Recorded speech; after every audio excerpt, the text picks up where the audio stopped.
So hello guys, welcome to your channel tension free selections. और आज हम लोग टीजीटी मैथ में लिमिट पार्ट पढ़ेंगे। तो लिमिट बहुत इंपॉर्टेंट टॉपिक है क्योंकि लिमिट के बाद हम लोग पढ़ेंगे लिमिट का पूरा जो भी पोर्शन होगा वो 2 या 3 पार्ट में हमारा जो कंप्लीट होगा। इसके बाद फिर हम लोग पढ़ेंगे कॉन्टीन्यूटी एंड डिफरेंशिएबिलिटी, और फिर उसके बाद हम लोग पढ़ेंगे डिफरेंशिएशन, फिर उसके आगे बाद हम लोग पढ़ेंगे इंटीग्रेशन, राइट। तो ये हमारा सिलेबस है जो मैंने आपको बताया कि हम लोग कंटिन्यू करेंगे। लिमिट क्यों ज़रूरी है? क्योंकि लिमिट से क्वेश्चन आना ही आना है, ठीक है। उसमें दो राय नहीं है कि लिमिट से क्वेश्चन नहीं आना, लिमिट से क्वेश्चन आपके आने ही आने हैं और एक अच्छे अमाउंट में क्वेश्चन आ जाते हैं, ठीक है। तो चलो हम लोग स्टार्ट करते हैं लिमिट में। इस चैप्टर में हम लोग डिस्कशन करेंगे सबसे ज़्यादा जो हमारी थ्योरेटिकल पार्ट है उसको हम लोग ज़्यादा डिस्कशन करेंगे, क्योंकि इसमें समझना है। जैसे ही समझेंगे फिर उसके बाद हम लोग काम करेंगे, जितने भी हमारे क्वेश्चन होंगे उसके ऊपर हम लोग काम करेंगे, ठीक है। तो सबसे पहले हम समझ लेते हैं कि भाई लिमिट होती क्या है या लिमिट क्या चीज़ है ना। जैसे एक जनरल लैंग्वेज में समझ लो कि लोग बोलते नहीं है कि जैसे कोई किसी ने बदतमीजी कर दी, ठीक है, तो लोग बोलते हैं कि अपनी लिमिट में रहो, लिमिट को क्रॉस मत करो, है ना। जनरल लैंग्वेज में बोलते हैं, मतलब ये कि आपकी एक लाइन है कोई, है ना। जैसे मान लीजिए ये आपका एक लाइन है, मैं जनरल लैंग्वेज की बात बता रहा हूँ। अभी फिर हम लोग मैथमेटिकल फॉर्म पे हम लोग डिस्कशन करेंगे। जनरल में बोलते हैं ना कि इस लाइन को क्रॉस मत करो, राइट, यानी अपनी लिमिट में रहो, यानी कि यहाँ तक ही सीमित रहो तुम, ठीक है। यानी कि एक कोई पर्टिकुलर पॉइंट है, वहां तक आपको पहुंचना नहीं है और आप पहुंचने की कोशिश कर रहे थे, तो वहीं से आप रुक गए, लेकिन आप उस पॉइंट पे पहुंचे नहीं, उसके पहले ही आपको रोक दिया गया कि भाई ऐसा है कि अपने लिमिट में रहो, ठीक। तो ये एक जनरल बात में हो गई कि लिमिट का मतलब क्या होता है।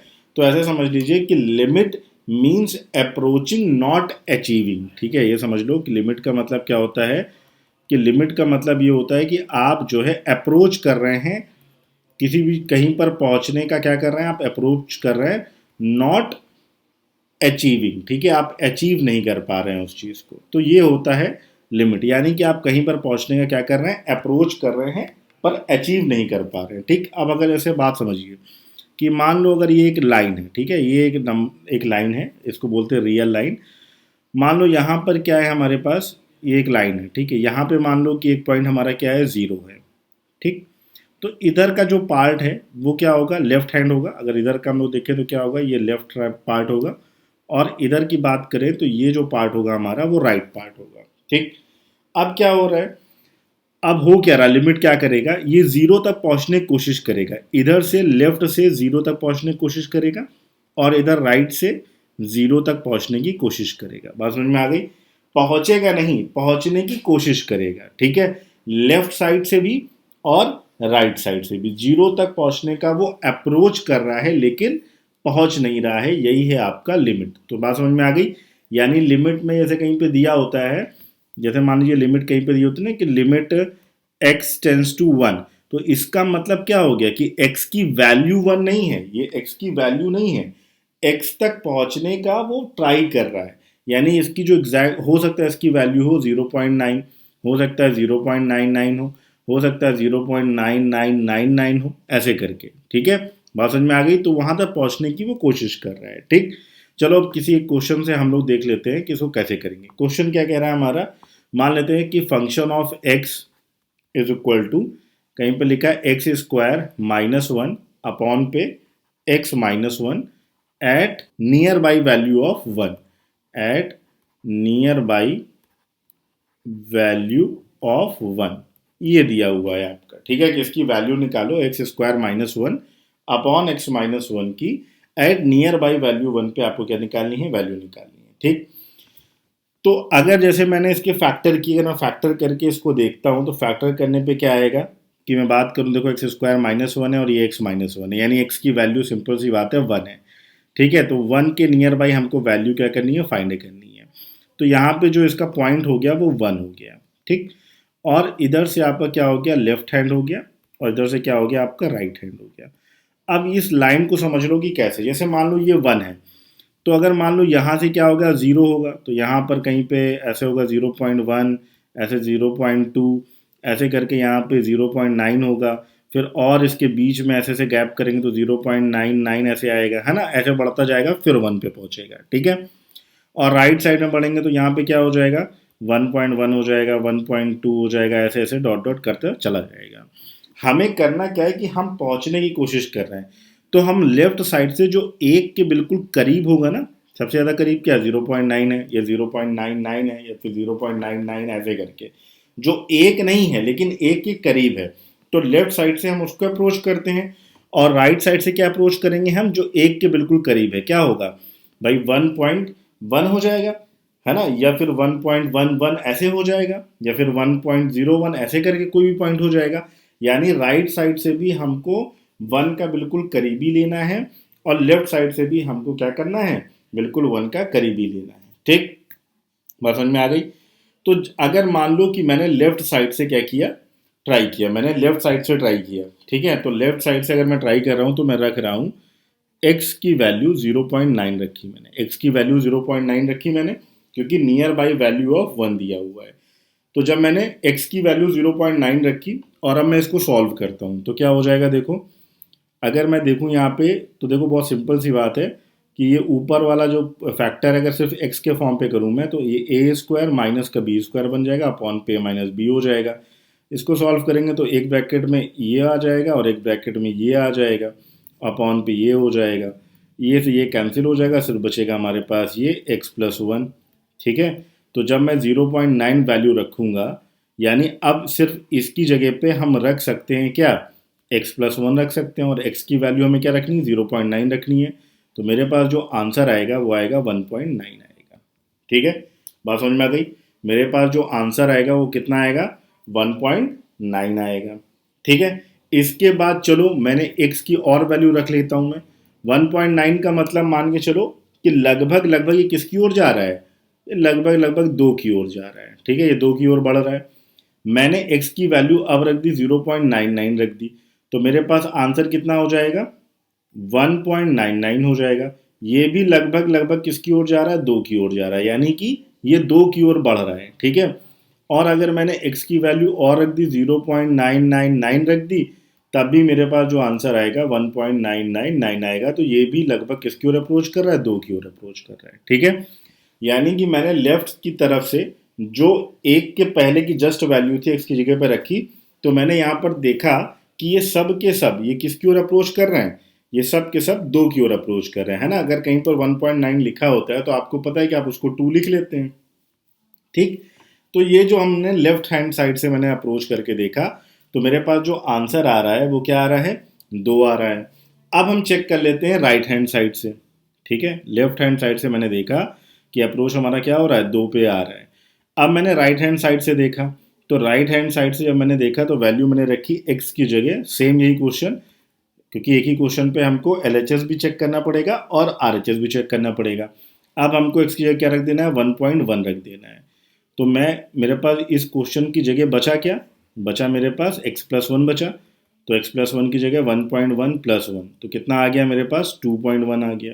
ठीक है, अब इसके बाद मैं और क्या करके देख लूँ, चलो एक बार और रख के देखते हैं, x बराबर 1.01 रख के देखते हैं कितना आ रहा है।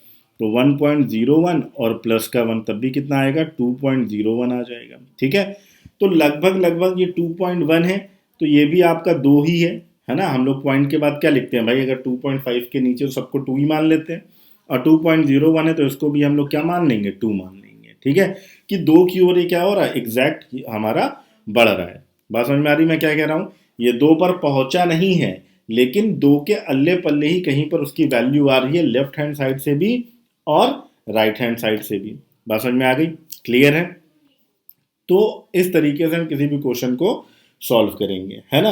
अब समझ लो कि क्वेश्चन में अगर लिमिट एग्जिस्ट करती है या लिमिट एग्जिस्ट नहीं करती है, ये कैसे पता करेंगे। ठीक है, तो पहले तो सॉल्व कैसे करते हैं ये मैंने आपको यहाँ बता दिया।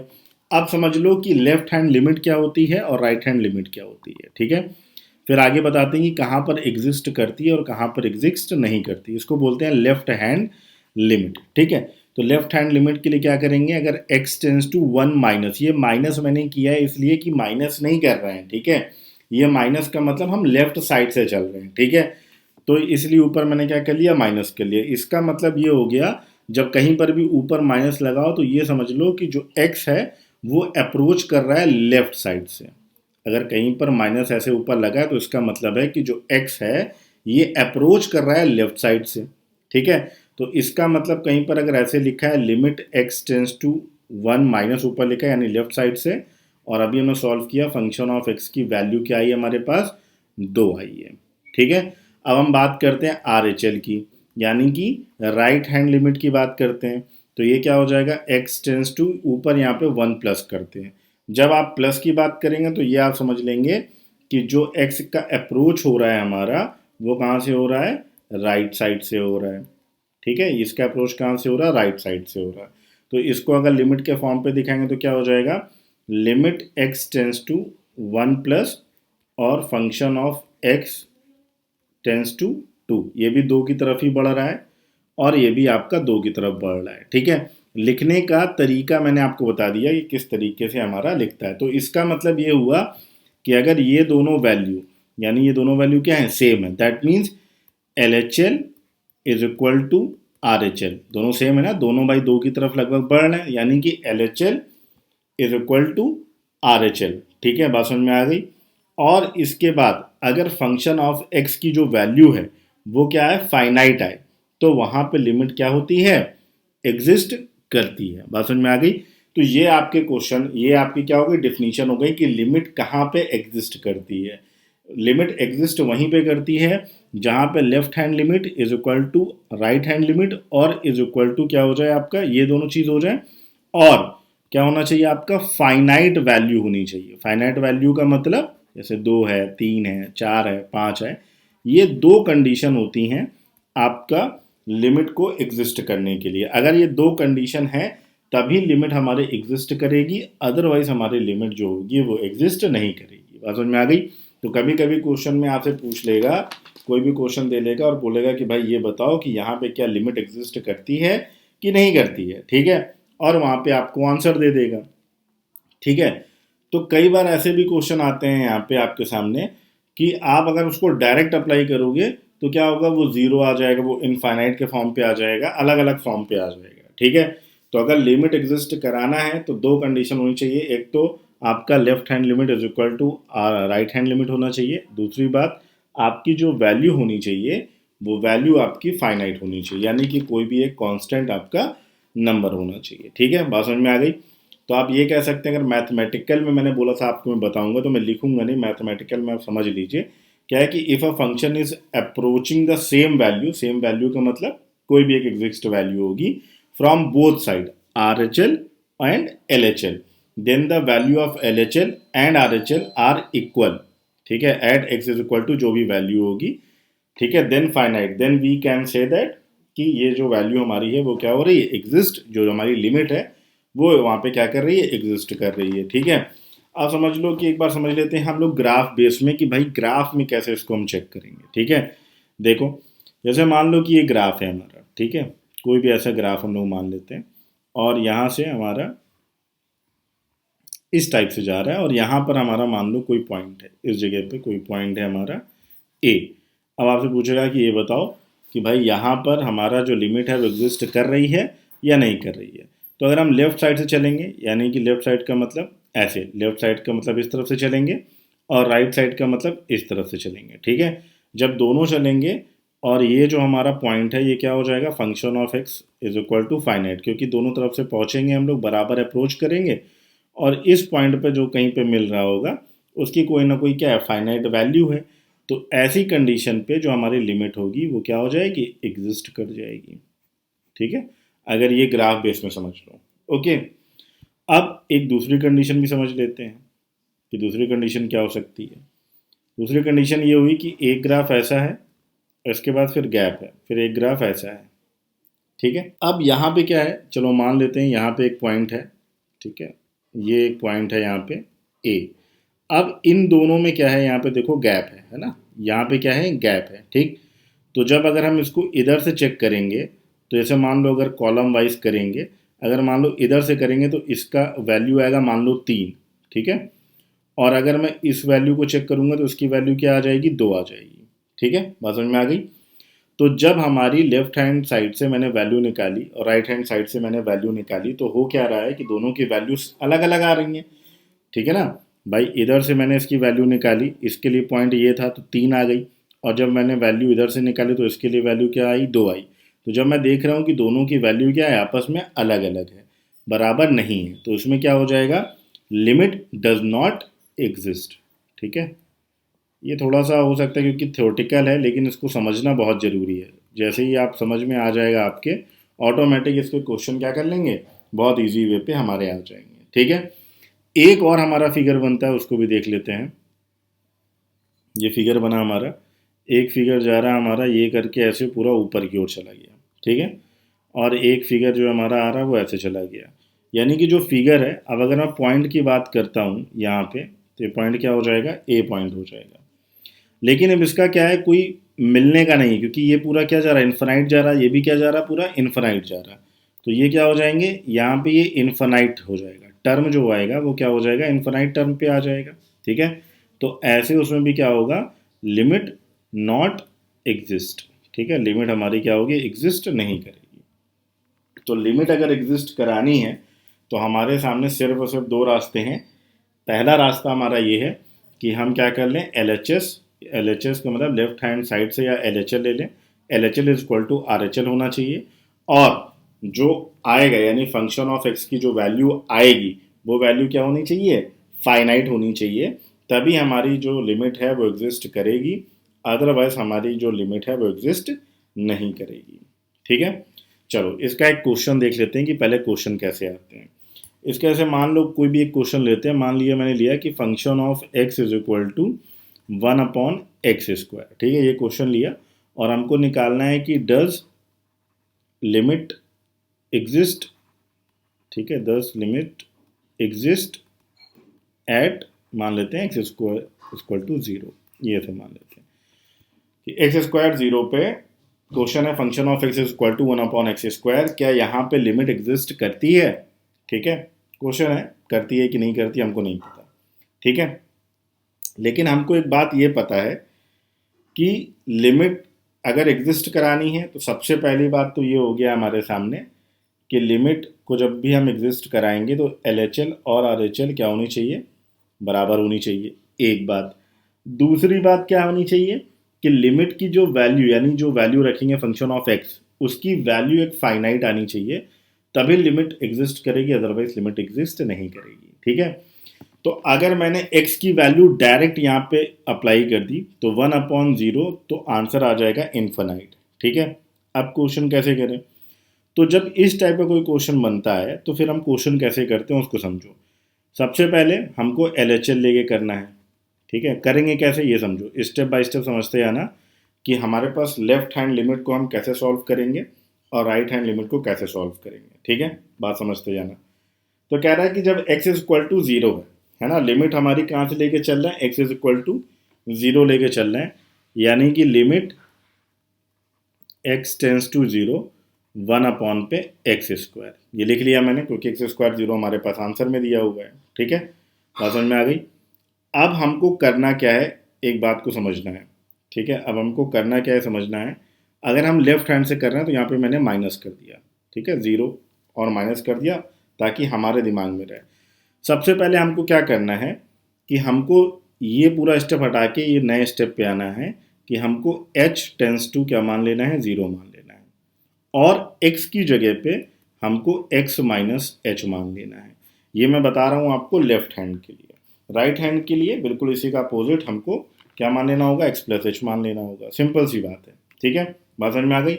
जब कभी ऐसी सिचुएशन आए तो क्या करना है, h टेंस टू 0 कर लेना है और x की जगह x माइनस एच कर लेना है फॉर लेफ्ट हैंड लिमिट के लिए। ठीक है, अब आगे देख लेते हैं, यहाँ पे क्या कर लेंगे हम लोग, लिमिट, और यहाँ पे x हट जाएगा ऑटोमेटिक, h टेंस टू क्या आ जाएगा, 0 आ जाएगा। ठीक है, अपॉन पे 1 पे x की जगह क्या था, x माइनस एच था, तो x माइनस एच का होल स्क्वायर हो जाएगा। ठीक है, बात समझ में आ गई, x माइनस एच का होल स्क्वायर हो जाएगा। ठीक, अब हम लोग क्या करेंगे, अब हमको पता है कि भाई x इक्वल टू हमारे पास क्या था, 0 था, तो मैंने x इक्वल टू क्या रख दिया, यहाँ पे 0 रख दिया। तो यहाँ पे x इक्वल टू मैंने 0 रख दिया, तो मेरे पास क्या आ गया, limit h tends to 0 upon पे 0 माइनस एच का होल स्क्वायर। अब माइनस एच का होल स्क्वायर करो तब भी वो पॉजिटिव ही आएगा और पॉजिटिव करो तो पॉजिटिव ही आएगा। तो हमारे पास क्या हो जाएगा, limit H tends to 0 1 upon पे एच स्क्वायर आ जाएगा। ठीक है, 0 माइनस एच का होल स्क्वायर बराबर एच स्क्वायर आ गया हमारे पास। ठीक, अब हमें क्या करना है, जो h की वैल्यू है, अब यहाँ पे जो h की वैल्यू है 0, इसको यहाँ पे रख देना है। ठीक है, तो h की वैल्यू रख देंगे यहाँ पे, तो क्या हो जाएगा 1 अपॉन पे 0, यानी क्या आ जाएगा, इन्फिनाइट आ जाएगा। ठीक, यहाँ पे क्या आ गया, इन्फिनाइट आ गया, यानी कि लेफ्ट हैंड लिमिट की जो वैल्यू है वो क्या आ गई हमारी, इन्फिनाइट आ गई। क्लियर है। अब हम लोग राइट हैंड लिमिट की बात कर लेते हैं। तो राइट हैंड लिमिट के लिए हम लोग क्या करेंगे, सेम वही चीज़ है, लिमिट x टेंस टू 0, ये प्लस हो जाएगा और 1 अपॉन पे एक्स स्क्वायर हो जाएगा। अगेन हमको फिर से s टेंस टू क्या करना पड़ेगा, 0 करना पड़ेगा। ठीक है, और x इक्वल टू क्या करना पड़ेगा, x प्लस एच करना पड़ेगा, ये करना पड़ेगा। ठीक, अब यहाँ पे लिमिट चेंज हो जाएगी, लिमिट h टेंस टू 0 और यहाँ पे हो जाएगा 1 अपॉन पे x प्लस का h का होल स्क्वायर। सॉल्व करेंगे, लिमिट h टेंस टू 0 और 1 अपॉन पे 0 प्लस एच का होल स्क्वायर, यानी कि फिर से वही अगेन ये चीज़ आ जाएगी। मैं इधर कर दे रहा हूँ इसको क्योंकि जगह नहीं है। तो limit h tends to 0 1 upon पे एच स्क्वायर, अगेन 1 अपॉन पे 0, यानी कि इन्फिनाइट। देखो क्या हो रहा है कि LHL और RHL ये दोनों तो बराबर आ रहा है, क्योंकि दोनों की वैल्यू क्या आ रही है, इन्फिनाइट आ रही है। ठीक है ना, समझ में आ गई।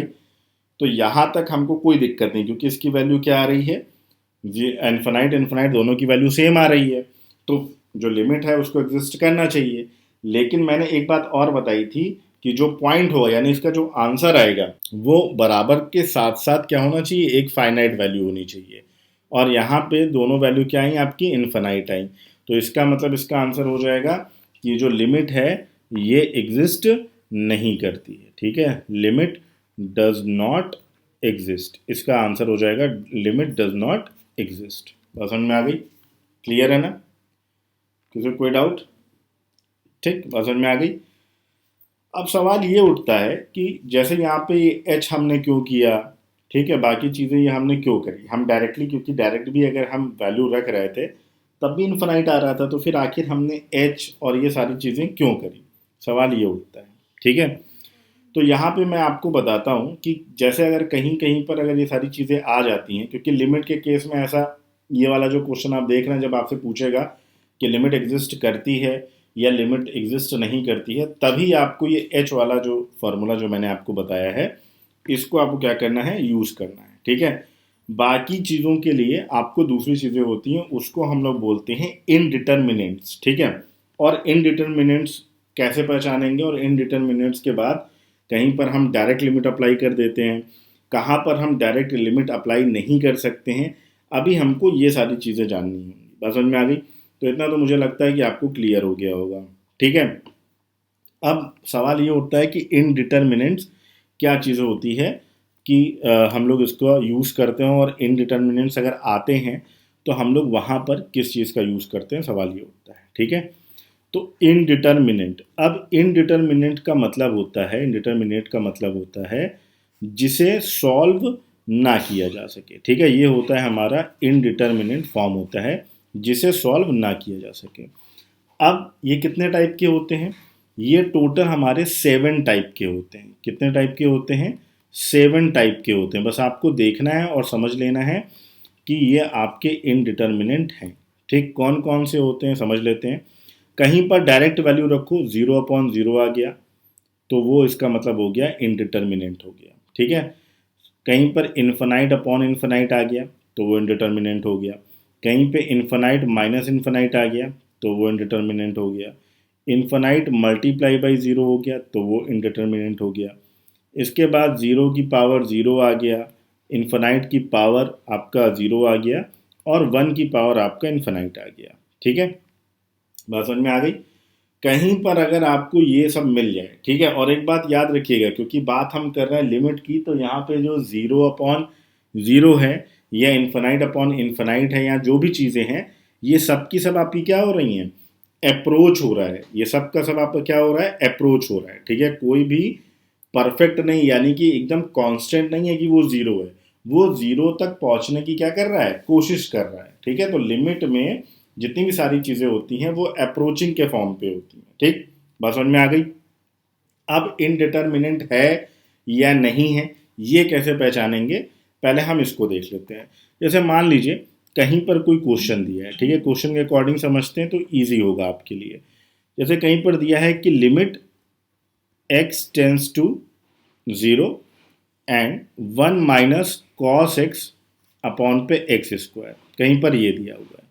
अब आपको पता करना है कि भाई ये इनडिटर्मिनेंट फॉर्म पे है कि नहीं है, या फिर हम डायरेक्ट सॉल्व कर सकते हैं। देखिए डायरेक्ट भी सॉल्व अगर करेंगे तो x की वैल्यू क्या रखना है, 0 रखना है। तो मैंने x की वैल्यू 0 रखी यहाँ पे, देखिए सॉल्व करता हूँ मैं, तो 1 माइनस का कॉस 0 हो जाएगा अपॉन पे 0 का स्क्वायर हो जाएगा।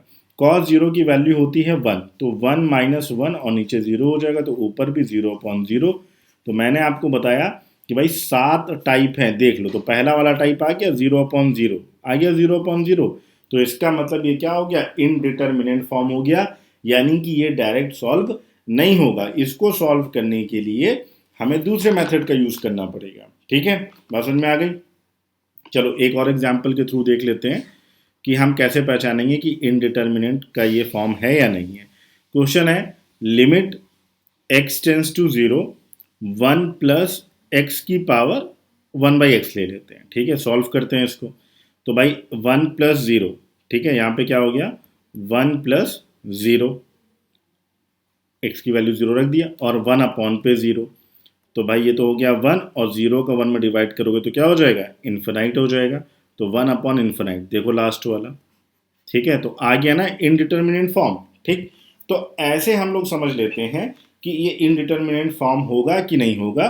और अगर इनडिटर्मिनेंट फॉर्म पे आता है, डायरेक्ट वैल्यू जब हम रखते हैं और हमारे पास इनडिटर्मिनेंट फॉर्म होता है, तो हम उन क्वेश्चन को कैसे सॉल्व करेंगे इसके बारे में समझ लेते हैं। ठीक है, चलो, तो उसको सॉल्व करने के लिए ये मैं अभी एक चार्ट बना रहा हूँ, इसको समझ लो कि कितने मेथड होते हैं लिमिट के क्वेश्चन को सॉल्व करने के लिए।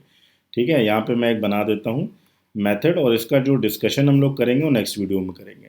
सबसे पहले तो देखो एक होता है हमारा डायरेक्ट मेथड। ठीक है, कि वैल्यू हमने सीधे कुछ नहीं किया, मैंने सीधे सीधे वैल्यू रख दी, जो एक्स की वैल्यू गिवन होगी उसको रख के और सॉल्व कर लेंगे। ये होता है डायरेक्ट वैल्यू। डायरेक्ट जो मेथड जब हम यूज़ करते हैं, जब हमसे कोई कहीं ना कहीं क्या होता है, हमारी फाइनाइट वैल्यू क्या करती है, एग्जिस्ट करती है। ठीक है, फाइनाइट वैल्यू हमारी क्या करती है, एग्जिस्ट करती है। बात समझ में आ गई, क्या करती है, डायरेक्ट मेथड में हमारी जो फाइनाइट वैल्यू है वो एग्जिस्ट करती है ना। कोई नंबर आ गया, जब कहीं पर इन्फिनाइट वैल्यू या 0/0 होता है तब, यानी कि इनडिटर्मिनेंट फॉर्म होते हैं, तब हम किसका यूज़ करते हैं। ठीक, तो जब कहीं पर अगर हमारा यूज़ होता है इनडिटर्मिनेंट फॉर्म आता है, कौन सा फॉर्म आता है, इनडिटर्मिनेंट फॉर्म आता है। ठीक है, इनडिटर्मिनेट फॉर्म आता है, और इनडिटर्मिनेट फॉर्म कितने होते हैं, 7, वो मैंने आपको बता दिया, और उसको कहीं पे आप लोग बिल्कुल नोट कर लीजिएगा। ठीक है, तो हमारे पास सॉल्व करने के लिए 4 मेथड हैं। ठीक है, कौन कौन से मेथड हैं देख लेते हैं। सबसे पहला जो रूल है हमारा, फैक्टराइजेशन मेथड है। ठीक, फैक्टराइजेशन मेथड है। दूसरा जो हमारा मेथड है वो है रेशनलाइजेशन। ठीक है, रेशनलाइजेशन मेथड है। तीसरा जो आपका मेथड है वो है ट्रिग्नोमेट्रिक लिमिट्स। ठीक, इसके अलावा जो लास्ट में है और इम्पॉर्टेंट है उसको बोलते हैं एल हॉस्पिटल रूल। ठीक है, एल हॉस्पिटल रूल। ये 4 रूल हैं। अगर हमने डायरेक्ट वैल्यू रख के देखा, और डायरेक्ट वैल्यू के बाद हमारी जो 7 आइडेंटिटी मैंने बताई थी आपको इनडिटर्मिनेट फॉर्म के लिए, अगर वो आ रहा है तो फिर उसको हम 4 तरीके से सॉल्व कर सकते हैं। फैक्टराइजेशन मेथड से सॉल्व कर सकते हैं, रेशनलाइजेशन से सॉल्व कर सकते हैं, ट्रिग्नोमेट्रिक से सॉल्व कर सकते हैं, और एल हॉस्पिटल वैल्यू से सॉल्व कर सकते हैं। बात समझ में आ गई, क्लियर है ना। और इसके पहले हम लोगों ने सीखा कि कहाँ पर अगर लिमिट एग्जिस्ट करती है या लिमिट एग्जिस्ट नहीं करती है, वहाँ पे हम क्या करते हैं, एच के फॉर्म पे उसको चेंज करके सॉल्व करते हैं। ठीक है, चलिए आज का जो टॉपिक है हमारा, हम लोग इसको यहीं पे क्लोज करते हैं। इसके बाद हम लोग नेक्स्ट सेशन में सीखेंगे जो आपके इनडिटर्मिनेट फॉर्म के जो 4 रूल दिए गए हैं, इसके बारे में हम लोग डिस्कशन करेंगे। और साथ ही साथ बहुत सारी शॉर्ट ट्रिक्स मैं आपको बताऊंगा कि आप क्वेश्चन देखेंगे और उसका आंसर टिक करके आंसर आप अपना निकाल लेंगे। ठीक है, अगर आपको सेशन पसंद आया हो तो प्लीज़ लाइक करें, शेयर करें, सब्सक्राइब करें। मिलते हैं नेक्स्ट सेशन में, तब तक के लिए बाय बाय।